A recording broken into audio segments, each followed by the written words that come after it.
चलिए, तो आज जो चैप्टर पढ़ने उसका नाम है human capital formation. Human capital हम लोग बिजनेस स्टडीज में ही पढ़े थे। ह्यूमन कैपिटल फॉर्मेशन मतलब क्या होता है?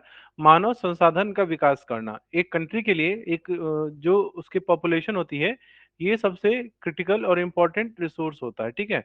तो हर कंट्री चाहती है कि उसके यहाँ जो भी पीपुल या जो भी आम आदमी नागरिक रह रहे हैं, वो इस लायक हो कि हमारी इकोनॉमी के ग्रोथ में कंट्रीब्यूट कर सके।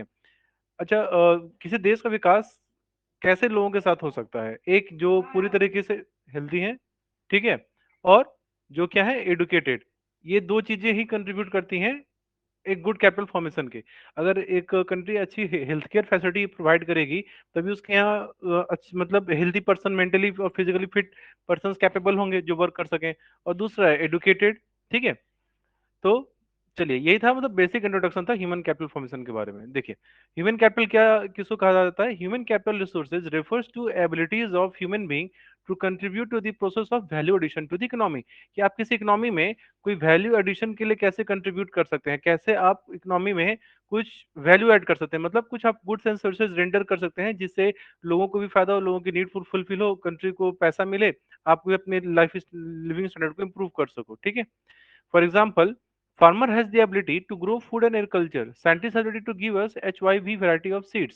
इसी तरीके से एक डॉक्टर हो गया, इसी तरीके से कारपेंटर हो गया, एक पेंटर हो गया, टीचर हो गया, लॉयर हो गया।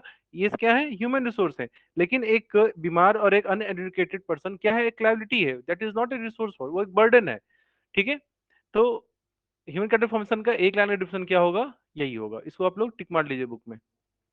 चलिए, Human capital formation refers to the stock of skill and expertise of a nation at a point of time। ठीक है, इसीलिए इसको स्टॉक कंसेप्ट कहा जाता है। और फ्लो कंसेप्ट होता है over a period of time. It is the sum total of skill and expertise of engineers, doctors, professors and workers of all types who are engaged in the process of value addition. Value addition मतलब क्या हो गया? कि कुछ ना कुछ वो goods and services render करने में लगे होंगे। Human capital formation is simply the process of adding to the stock of human capital. जैसे एक अलग अलग तरह के कैपिटल होते हैं किसी भी इकोनॉमी में, ठीक है। जैसे क्या होता है? फाइनेंशियल, पूंजी, पैसा। तुम्हारा फिजिकल हो गया, जितने भी रिसोर्सेज हो गए तुम्हारे। और क्या है? Human capital. तो ह्यूमन कैपिटल क्या होगा? जिनके पास कुछ क्वालिटी है जिससे वो वैल्यू एडिशन कर सकें, ठीक है।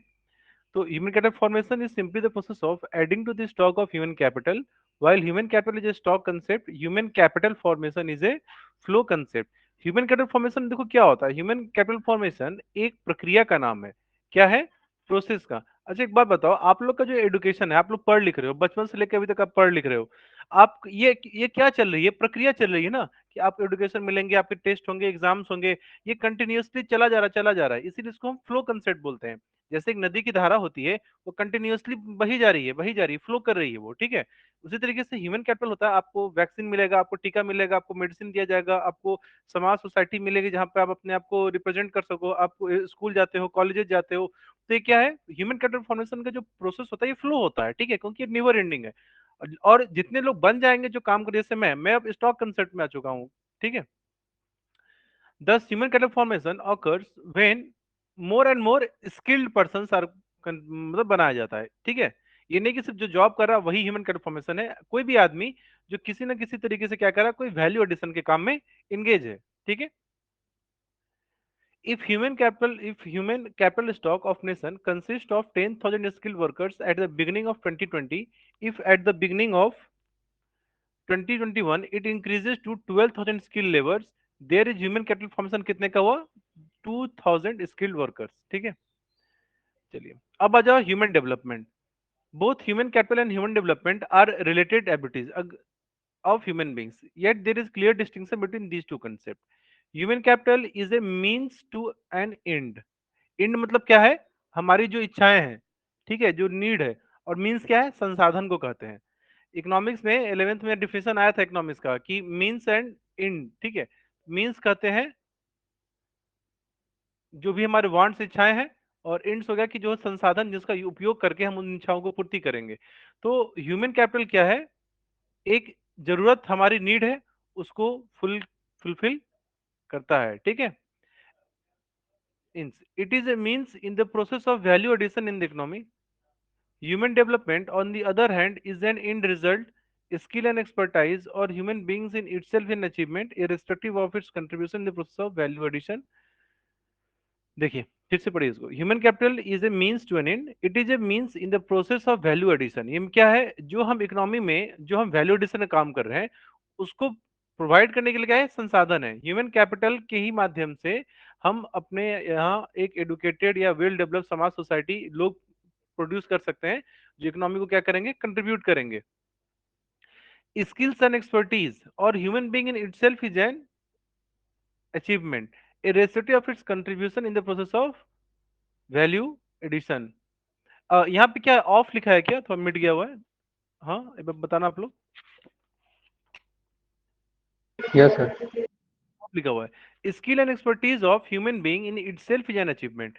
किसी भी व्यक्ति में अगर किसी भी तरीके का स्किल टैलेंट होता है तो अपने आप में क्या है, अचीवमेंट होता है। इससे फर्क नहीं पड़ता है वो कहाँ कर रहा है। ऐसा नहीं है कि एक साइंटिस्ट इतना बड़ा कंट्रीब्यूशन कर रहा है, टीका बना दिया, और एक पेंटर है जो काम कर रहा है उसके मुकाबले उसका स्किल छोटा है बड़ा है। नहीं, हर इक्विवेलेंट अपने आप में एक स्किल ही होना एक सबसे बड़ी बात होती है तुम्हारी, ठीक है। इससे फर्क नहीं पड़ता है कंट्रीब्यूट आप क्या कर रहे हैं, आप में कोई ना कोई स्किल टैलेंट है, आप देश के लिए क्या माने जाओगे, रिसोर्सेज की तरह ट्रीट किया जाएगा, ठीक है। Thus, an educated man with skill and expertise leads a more meaningful and more satisfying life than the one who is not. इसीलिए जिनके अंदर भी किसी भी तरीके का स्किल और टैलेंट होता है वो अपना लाइफ बेटर लिव कर सकते हैं, क्योंकि उनकी नीड है रिसोर्सेज को, कंट्री को नीड है वैसे लोगों को वैसे रिसोर्सेज की, ठीक है।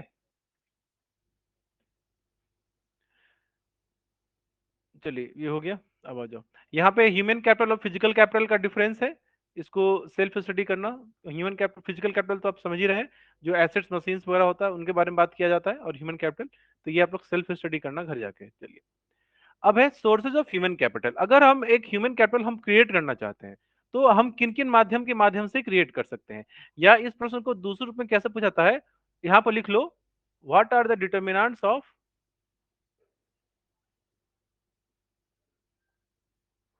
What are the determinants of human capital, ठीक है।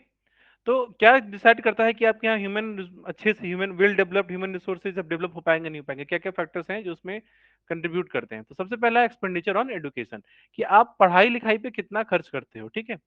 तो expenditure on education is the most effective way of raising a productive workforce in the country. It is therefore a very important determinant of human capital formation, ठीक है। Most family decide to इनकर, इसीलिए आप लोग की पढ़ाई में लोग, आपके पापा मम्मी पैसे इतना कंट्रीब्यूट करते हैं, ठीक है। गवर्नमेंट स्कूल्स कॉलेज सेटअप में इतना पैसा खर्च करती है। जितना ज्यादा डेवलप्ड एजुकेशन होगा उतना ही ज्यादा स्किल एंड टैलेंटेड लोग हम लेबर हम प्रोड्यूस कर पाएंगे, ठीक है। दूसरा है हेल्थ। आप कितना मेडिटेशन कर दो, लेकिन अगर आप स्वस्थ नहीं हो, मेंटली सिक, फिजिकली बीमार हो, तब आपके नॉलेज का क्या काम हो पाएगा, कोई कंट्रीब्यूशन नहीं हो पाएगा। तो हेल्दी माइंड में ही एक हेल्दी माइंड में ही एक हेल्दी बॉडी का निवास होता है, ठीक है।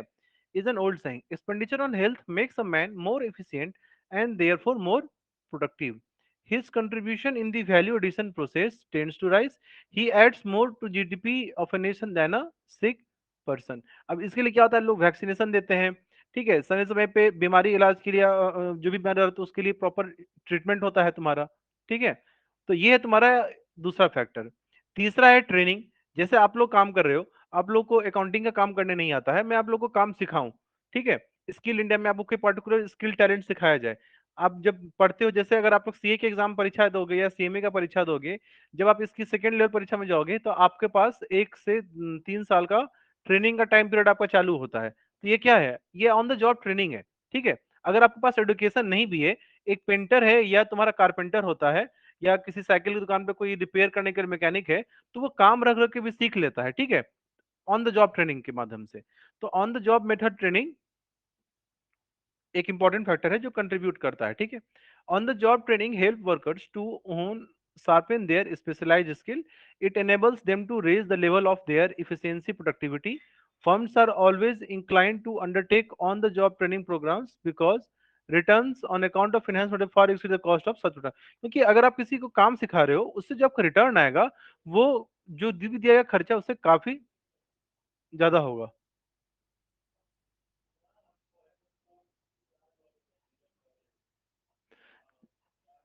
चलिए, अब इसमें है on the job training can take different forms. On the job जो ट्रेनिंग होता है वो दो तरीके का होता है। Workers may be trained in the firms itself under supervision of a skilled worker. अच्छा, तुम लोग को कुछ याद आ रहा है, कहीं पढ़े हैं ये टॉपिक शिष्या? ये कहाँ पढ़े थे हम लोग? ये दोनों चीज कहाँ पढ़े हैं हम लोग, किस टॉपिक?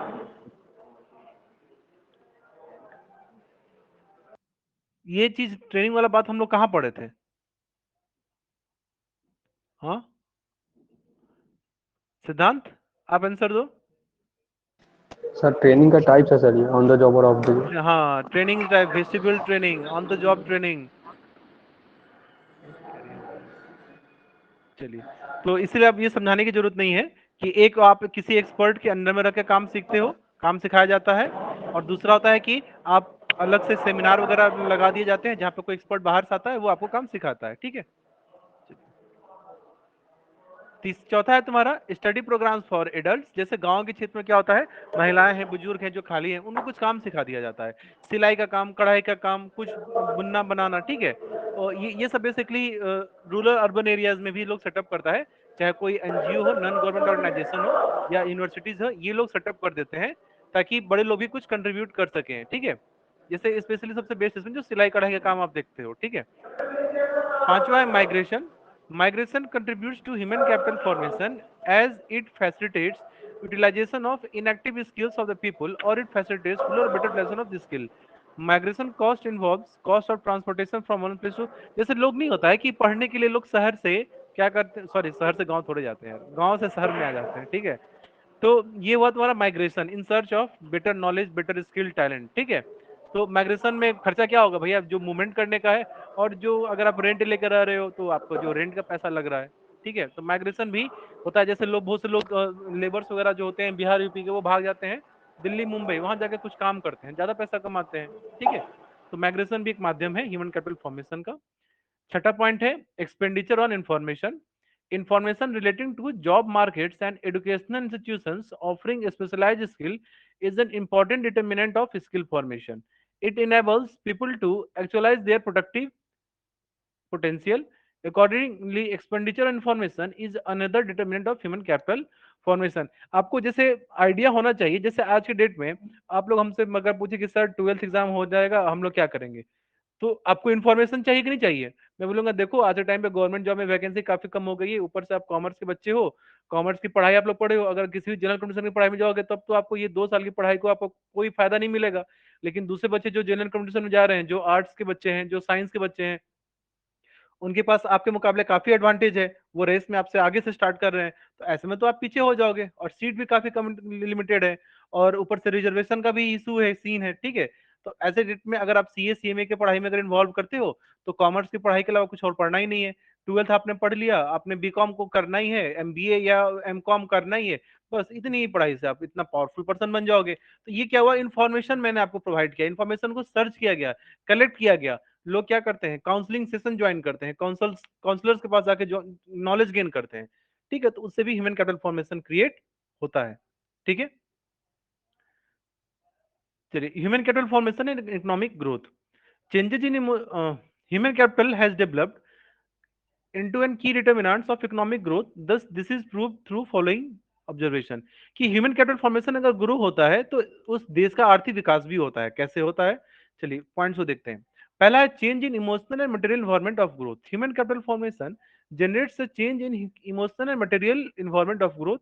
इमो जैसे एक बात बताओ, जैसे मैं लड़कियों का एग्जांपल लूंगा, क्योंकि एक कुछ समय पहले तक अगर देखा जाए तो लड़कियों को लोग लाइक जॉब करने के लिए उतना अलाउड परमिशन नहीं देते थे। ठीक है, लेकिन एक बात बताओ, आज के टाइम पे जैसे जैसे शिष्या यहाँ पे गर्ल है, आपने पढ़ा, आपको नॉलेज एक्वायर हुआ, तो अब एक माइंडसेट बदल रहा है कि नहीं बदल रहा है, कि यार ठीक है, शादी ब्याह के बाद हम लोग घर पे भी रह के कुछ काम कर सकते हैं, घर पे भी कोचिंग क्लासेस पढ़ा सकते हैं, स्कूल ज्वाइन कर सकते हैं, मतलब खुद कर सकते हैं।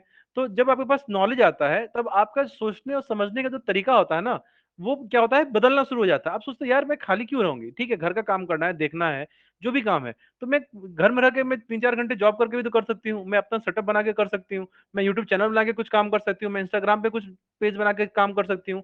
तो ये होता है कि जब आप एडुकेटेड और जब आप ये सब खर्च करते हो तो समाज सोसाइटी में कोई पहली बात खाली नहीं बैठेगा, कोई आइडल नहीं रहेगा। लोग सोचेगा यार मेरे पास ये नॉलेज है, हम इसको बेच के जब पैसा कमा सकते हैं, अपनी इच्छाओं की पूर्ति कर सकते हैं, तो क्यों नहीं पूरा किया जाए। ठीक है, तो सबसे पहले इन लोगों के सोचने का तरीका क्या होता है, बदलाव होता है तुम्हारा। ठीक है, material environment becomes helpful to growth as the society now possesses higher number of skilled and trained workers। तो समाज में क्या होता है ना, इन्वायरमेंट क्या था, सोसाइटी में क्या होता है ना, ग्रोथ डेवलपमेंट देखने को मिलता है, क्योंकि वहां पे अब काफी एडुकेटेड, काफी स्किल एंड टैलेंटेड लोग हैं। ठीक है, तो ऑब्वियस सी बात है वो ज्यादा बेटर काम करेंगे, ज्यादा आउटपुट आएगा, ज्यादा पैसा अर्न कर सकते हैं, ज्यादा पैसा अर्न करेंगे तो गवर्नमेंट को भी टैक्स ज्यादा मिलेगा, इकोनॉमी भी ग्रो करेगी, लाइफ स्टैंडर्ड उन लोगों का भी इंप्रूव होगा, फिर वो अपने बच्चों को ज्यादा अच्छे बेटर फैसिलिटीज प्रोवाइड कर पाएंगे। ठीक है, दूसरा, higher productivity of physical capital. अगर आपके यहाँ कोई बहुत ही मैकेनिकल इंजीनियर को आपने रखा जो आईआईटी से, बहुत बड़े आईआईटी से पढ़ा है तुम्हारे यहाँ, ठीक है, तो तुम उसको अगर अपने यहाँ, अगर तुम्हारा पावर गाड़ी का फोर व्हीलर बनाने का तुम्हारा प्लांट है, तुम उसके यहाँ इतने हाईली टेक्निकल लोगों को रखोगे तो वो तुम्हारे उस मशीन को भी उपयोग क्या करेगा, काफी बेटर करेगा। तुम अपने यहाँ घर में किसी सेफ को बुलाते हो, तुमने कोई होटल मैनेजमेंट का कोर्स किया, तुम बहुत ही स्किल टैलेंटेड सेफ हो गए, तुमको वही रिसोर्सेज दिया जाएगा तुम जो तुम्हारे घर में कोई लोग नॉर्मल यूज करते हैं और तुम यूज करोगे, तो तुम दिए गए जितने भी रिसोर्सेज है ना, तुम उनके मुकाबले उसका बेटर यूटिलाइजेशन कर पाओगे। समझे कि नहीं समझे बात। तो देखिए, human capital formation increases productivity of physical capital. जो आपके यहाँ मशीन फिजिकल एसेट्स रहेंगे उसको आप उपयोग ज्यादा कर पाओगे। Specialized engineers and skilled workers can certainly handle machines better than the others। it enhances productivity and accelerates the pace of growth। चलिए, तीसरा है higher rate of participation and equality. मैंने अभी बात किया था कि अगर जो लोग एडुकेटेड हैं, जैसे इक्वालिटी का बात किया जाए, तो जैसे अगर गांव के क्षेत्र में जो हम लोगों ने भी आपसे बताया कि औरतों, वहां के विलेजर्स को भी आपने क्या किया, कोई स्किल टैलेंट, सिलाई कढ़ाई का कोई भी काम का स्किल टैलेंट अच्छे से सिखा दिया, गर्ल्स को एडुकेशन में पार्टिसिपेट किया, गर्ल्स एडुकेशन पे खर्चा किया, तो समाज में इक्वालिटी भी बढ़ेगी, हर किसी पास जॉब रोजगार के ऑप्शन मिलेंगे, इकोनॉमी में हर कोई कंट्रीब्यूट कर पाएगा। ठीक है, लोग जो जितने ज्यादा एडुकेटेड रहेंगे, वो ये जो प्रोसेस ऑफ वैल्यू एडिशन का जो प्रोसेस है, काम करने का, कुछ बनाने का, इसमें लोगों का पार्टिसिपेशन का रेट क्या होगा, काफी ज्यादा बढ़ेगा, अनएम्प्लॉयमेंट कम होगा, एम्प्लॉयमेंट रेट बढ़ेगा तुम्हारा, तो ये तुम्हारा कंट्रीब्यूट करता है। ठीक है, फिर से इकोनॉमी का भी ग्रोथ देखने को मिलता है। ठीक है, तो ये 3 पॉइंट था, इसको आप लोग देख लीजिएगा।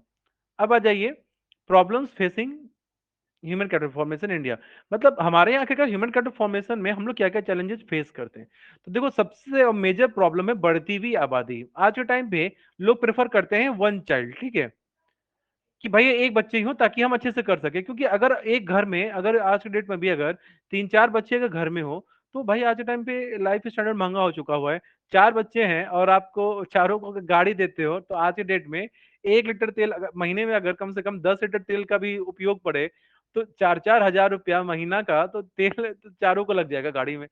मतलब 16 हजार तो बस गाड़ी के तेल में जा रहा है। फिर पढ़ाई का खर्चा, अगर किसी को कुछ भी अच्छा पढ़ाते हो, 4-5 लाख रुपया मिनिमम खर्च होगा ही होगा, या उससे ज्यादा ही हो जाएगा।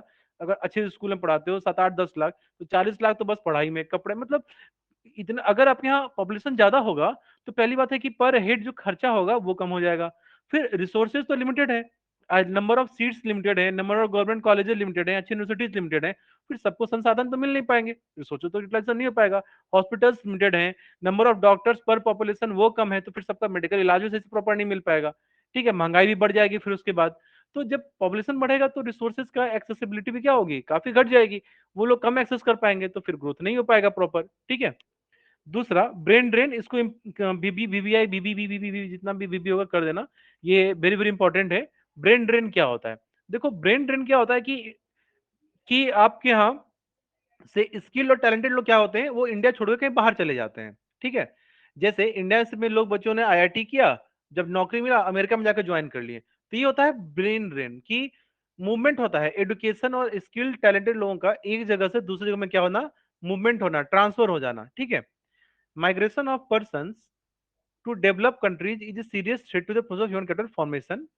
ठीक है, इसी को ब्रेन ड्रेन कहते हैं। Those who decide to migrate are person of high calibre such as scientist, administrators, executives, engineers, physicians, educationalist, etc। This is described as a problem of brain drain. This slows down the process of human capital formation in the domestic economy। तो brain drain क्या हो गया, movement of skill and talented person from one country to another country in search of better growth, better opportunity, better salary. ठीक है, तीसरा deficient man power planning. तो देखो India में जैसे कि लोगों के पास मोदी जी के आने के बाद से तो बहुत सी चीजें इंप्रूव हुई, skill India, stand up India, startup India, make in India, जिससे लोगों को हम कोई ना कोई रोजगार के अपॉर्चुनिटीज ट्रेनिंग करें। आज के डेट में क्या कहते हैं, आपको कोई स्किल टैलेंट सीखना है तो गवर्नमेंट संस्थाएं हैं जो आपको फ्री में सिखा देंगी, वो आईटीआई के फ्री में गवर्नमेंट के कॉलेज है जो सिखा देंगे आपको। तो ये खैर इधर देखने को मिला, लेकिन इससे प्रायर हमारे जो पॉलिसी मेकर उनको पता नहीं था यार इतनी बड़ी जनसंख्या है, इसको हम कैसे, इन लोगों का हम यूटिलाइजेशन कर सकते हैं इनकी क्षमताओं का। तो प्रॉपर मैन पावर प्लानिंग की कमी भी यहाँ देखने को मिला था, जिस वजह से अनएम्प्लॉयमेंट का प्रॉब्लम काफी ज्यादा है। आज की डेट में भी अगर प्रॉपर एग्रीकल्चर को, जैसे यूपी बिहार या ईस्टर्न स्टेट्स में, अगर हम लोग प्रॉपर इरिगेशन अच्छे से, फूड फूड प्लांट वगैरह लगा दिया जाए, बड़ी बड़ी कंपनियों के प्लांट लगा दिया जाए बिहार यूपी में, ठीक है, हमारे यहाँ आउटपुट काफी होता ही है। तो एग्रीकल्चर पे से ही हमारे कंट्री काफी ग्रोथ डेवलपमेंट को अचीव कर सकता है, लेकिन प्रॉपर सेटअप नहीं है, प्रॉपर प्लानिंग नहीं, जिस वजह से प्रॉब्लम देखने को मिल रहा है। ठीक है। चौथा, insufficient on the job training in primary sector. On the job training in primary sector में, प्राइमरी सेक्टर किसको कहते हैं, जो एग्रीकल्चर या जो खेती है, वहां पे प्रॉपर ट्रेनिंग उन लोगों को नहीं मिल पा रहा है जिससे वो अपने आउटपुट को बढ़ा सके। ठीक है। Primary sector is the backbone of Indian economy. Unfortunately, it has not received due attention in the area of professional skills. Two notable points that are the traditional, क्योंकि आज डेट में लोग प्रेफर करते हैं ट्रेडिशनल मेथड्स को ही use करते हैं, जिससे खर्चा होता है लेकिन रिटर्न उस हिसाब से नहीं आ पाता है। ठीक है। और दूसरा, there is serious deficiency of human capital formation in primary sector of the economy. अब लोग खेती बाड़ी को छोड़ रहे हैं जबकि वो बैकबोन है, तो वहां पे प्रॉपर ह्यूमन कैपिटल नहीं है जो अच्छे से खेती कर सके। तो ये दो मेजर चैलेंजेस हैं जो देखने को मिल रहा है। पांचवा, हमारा एकेडमिक स्टैंडर्ड काफी पुअर है। खैर अभी तो एनईपी, न्यू एजुकेशन पॉलिसी आ गया है, जिसमें कोई भी स्ट्रीम का बच्चा कोई भी सब्जेक्ट को चूज कर पढ़ सकते हैं। आप कॉमर्स लेके आप इंजीनियरिंग की पढ़ाई कर सकते हैं, आप कॉमर्स लेके आप आर्ट्स से पढ़ाई कर सकते हैं। आर्ट्स वाला बच्चा अकाउंटिंग पढ़ सकता है, उसको लगे भाई हमको अकाउंटिंग में काम मिल रहा है, तो जाके अकाउंटिंग की डिग्रियां या हासिल कर सकता है वो। लेकिन इससे पहले प्रायर टू ऐसा नहीं किया जा सकता था। और हमारा एजुकेशन क्वालिटी क्या होता था ना, आप पढ़ोगे कुछ, मार्केट में काम करने जाओगे कुछ, कंपनियों को रिक्वायरमेंट है कुछ, तो ऐसे डेट में हमारी पढ़ाई लिखाई का कोई क्वालिटी ऑफ स्टैंडर्ड रह ही नहीं जाता है तुम्हारा। ठीक है। तो एकेडमिक स्टैंडर्ड का काफी पुअर होना एक मेजर प्रॉब्लम था हमारे लिए। ठीक है। तो ये चैलेंजेस थे जो इंडियन इकोनॉमी में हम लोग फेस करते हैं। ठीक है। तो आज के क्लास के लिए यहीं तक रहेंगे। ये टॉपिक कल हम लोग कंप्लीट कर लेंगे, 8 पेज हो चुका हुआ है, 6 पेज और बच रहा है। शाम के क्लास में आप लोग को ज्वाइन करना है फॉरेन एक्सचेंज, उसका नोट्स मैं भेज दूंगा आप लोग को, अगर नोट्स मिल गया तो, नहीं तो बुक से ही पढ़ लेंगे। ठीक है। बाकी आप लोगों को किसी चीज में कोई डाउट है, इकोनॉमिक्स बीएसटी में कुछ पूछना चाहते हैं तो पूछ लीजिए, या अभी तक की पढ़ाई के किसी टॉपिक में कोई डाउट है तो। सर एसएलआर का थोड़ा इन्फ्लेशन डिफ्लेशन सर बताइए। इन्फ्लेशन डिफ्लेशन होता है, महंगाई किसको कहते हैं, इन्फ्लेशन इज सिचुएशन, ये बैंकिंग वाला पार्ट से पूछ रहे हो ना, बैंकिंग चैप्टर के रेफरेंस में। जी सर। जी सर। देखो इन्फ्लेशन क्या होता है, इन्फ्लेशन पहले समझो, महंगाई, महंगाई क्यों होती है, जब मार्केट में कोई चीज काफी एक्सेस हो जाता है, ठीक है, मतलब पैसे के सेंस से बोला जा रहा है, मार्केट में जब मनी की सप्लाई काफी ज्यादा हो जाती है तो उससे मनी का जो परचेजिंग पावर होता है ना, वो क्या होता है, कम होना शुरू होता है, पैसे की वैल्यू क्या होती है, कम हो जाती है। जब पैसे की वैल्यू कम होगी तो उस सामान को खरीदने के लिए तुमको पैसे क्या करने पड़ेंगे, ज्यादा देने पड़ते हैं। ठीक है। तो तुमको सामान क्या लगने लग जाएगा, महंगा लग जाएगा। तो इन्फ्लेशन डिफ्लेशन क्या है, कि मार्केट में जब पैसा एक्सेस हो जा रहा है, क्रेडिट की सप्लाई ज्यादा हो जा रही है, तो उससे क्या हो रहा है, पैसे की परचेजिंग पावर फॉल कर जा रही है, तो तुमको सामान उस रिलेशन में क्या लगेगा, महंगा लगना शुरू हो जाएगा। इसी को इन्फ्लेशन कहते हैं। और डिफ्लेशन क्या हो गया, डिफ्लेशन होता है कि जब मार्केट में पैसे की सप्लाई बिल्कुल भी नहीं है, ठीक है, मार्केट में लोग सामान बेचने को तैयार है लेकिन लोगों के पास पैसा ही नहीं, वो खरीद पाए मार्केट में जाके, तो ये होता है डिफ्लेशन। यहाँ पे मार्केट में मनी की सप्लाई क्या हो गई है, काफी कम हो जाती है, तो उससे क्रिएट होता है डिफ्लेशन। और जब मनी की सप्लाई ज्यादा रहेगी तो उससे होगा इन्फ्लेशन। बस इतना सर ही पूछना था। एसएलआर के पॉइंट ऑफ व्यू से पूछे सर, वो तो इन्फ्लेशन डिफरेंस सर समझ में आ एसएलआर ही रहा है। देखो, एसएलआर क्या हो गया, स्टैचुरी लिक्विडिटी रेशियो। ठीक है। अब एसएलआर में क्या होता है कि एक था सीआरआर, सीआरआर में तो हम कैश के फॉर्म में पैसे को जमा कर रहे थे। एसएलआर होता है कि नन कैश के फॉर्म में, कैश के फॉर्म में नहीं, मतलब in the form of gold deposits. ठीक है। गोल्ड के रूप में, या कोई भी ऐसे फॉर्म है जिसको इमीडिएट आप क्या करो, करेंसी में कन्वर्ट किया जा सकता हो। ठीक है। बहुत से इंस्ट्रूमेंट्स है, हम लोगों ने पढ़ा था, जो कैश के अलावा क्या क्या फॉर्म्स होते हैं, कॉल मनी हो गया तुम्हारा, फिर गवर्नमेंट बॉन्ड्स हो गया, शेयर्स हो गया, डिवेंचर हो गया, जिसको आप जब चाहे भजा लीजिएगा जाके, चेक है, आप चेक हो जाएगा, आपको पैसा मिल जाएगा। तो एसएलआर में क्या होता है ना, कि हम बैंकों को बोला, आरबीआई बोलता है कि आप अपने डेली डिपॉजिट का कुछ परसेंट क्या करोगे, नन कैश के फॉर्म में रखोगे, in the form of gold हो सकता है, in the form of treasury bills हो सकता है, कमर्शियल पेपर हो सकता है, ठीक है। तो गवर्नमेंट जब देखेगी कि मार्केट में, आरबीआई देखेगी मार्केट में महंगाई बढ़ चुका हुआ, हमको ज्यादा पैसा, क्योंकि बैंक के पास अगर मान के चलो कि बैंकों के पास 100 रुपया है, हमने बैंक वाला क्या 5 रुपया रखो, तो बैंक अभी 95 रुपया मार्केट में सप्लाई कर देगा। मैं देखा कि महंगाई बढ़ गया, मैंने सीआरआर बढ़ा दिया, मैंने एसएलआर बढ़ा दिया, मैंने कहा कि नहीं, अब 100 रुपया में से तुमको 20 रुपया अपने पास रिजर्व के रूप में रखना है, सीआरआर और एसएलआर के रूप में। तो तुम मार्केट सप्लाई कितना करोगे पैसा, सिर्फ 80 रुपये सप्लाई कर पाओगे। तो यस। तुम मार्केट सप्लाई कम हो गई कि नहीं हो गई। इसी तरीके से और बढ़ा देंगे इन्फ्लेशन टाइम में, डिफ्लेशन टाइम में सो हम घटा देंगे एसएलआर और सीआरआर को, रेशियो को, क्योंकि बैंक उस पैसे को कहीं ना कहीं आगे तो इन्वेस्ट करना चाहता है ना। तो अगर उनके पास मैं ज्यादा पैसे छोड़ दूंगा तो ज्यादा ज्यादा सप्लाई कर देगा, उससे महंगाई और बढ़ जाएगी तुम्हारी फिर। समझे कि नहीं समझे। और उसी तरीके से यस। अगर डिफ्लेशन, तो हम सीआरआर और एसएलआर के रेट को क्या करेंगे, घटा देंगे कि ठीक है अब जाओ ज्यादा सप्लाई करो तुम अब पैसे को। सब में कंसेप्ट एक ही है, जितना भी पॉइंट है ना, सब में यही कंसेप्ट है कि पैसे की सप्लाई ज्यादा, क्रेडिट की सप्लाई ज्यादा अगर आपको नहीं करना है, अगर इन्फ्लेशन है तो सारे रेट्स को क्या किया जाता है, बढ़ा दिया जाता है। और अगर पैसे की सप्लाई घट बढ़ानी है तो फिर सारे के सारे रेट्स को क्या करोगे, घटा दोगे। लॉजिक सब में एक ही है कि बैंकों को पैसा को कम करो, या बैंक के पास से पैसा जो लोग मार्केट में दे रहे हैं उसको ज्यादा करो। आगे बात समझ में यहां तक। जी सर, जी सर। और कुछ पूछना है किसी को। चलिए ठीक है, 11 बज गया है, तो आप लोग जाइए, अब शाम में 5-4 बजे से क्लास ज्वाइन कर लीजिएगा, ठीक है। Okay, bye bye, take care.